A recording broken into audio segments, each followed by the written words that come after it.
In this video, we're going to tackle problem 718. Before we do, whenever there's a template or a table, I always highly recommend that students go to my website, tonybell.com, and download the workbook for themselves. It's a free PDF. There's no sign in, sign up, nothing like that. And because it's a template, you can kind of fill it in yourself ahead of me.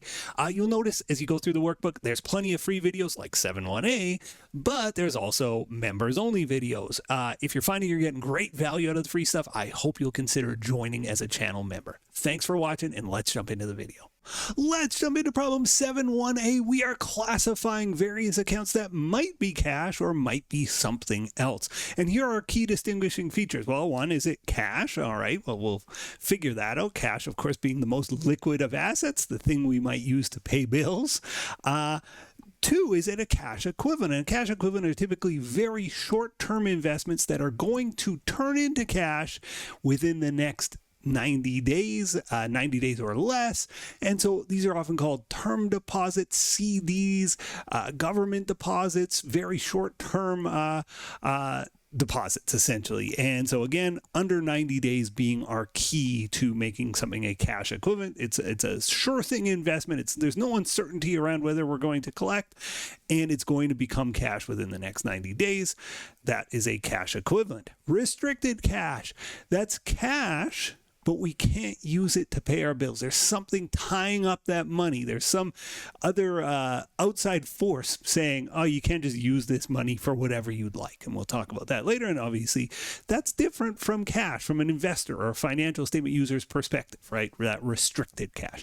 Or maybe it's just not cash at all. It's something else. And if it's something else, we got to say what it is. Okay, cash in a savings account. Cash in a savings account is cash. Absolutely, it's cash. You can use it to pay your bills. You can use it for whatever you like.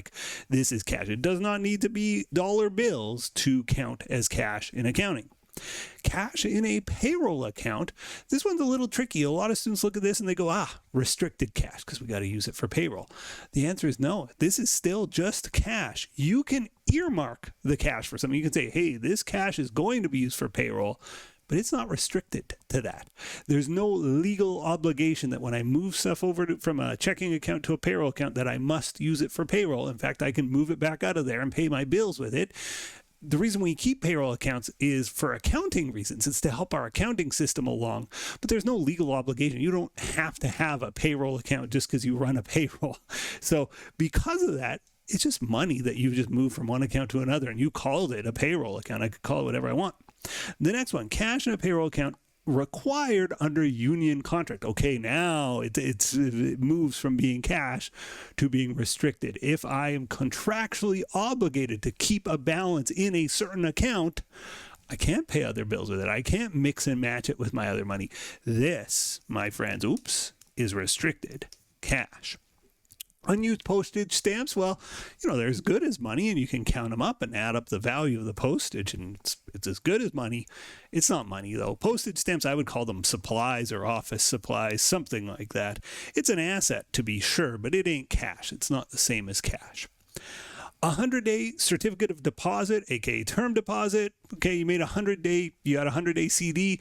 Well, it's got to be 90 days or fewer to be a cash equivalent. This does not fit the cash equivalent. It's not cash because it's an investment.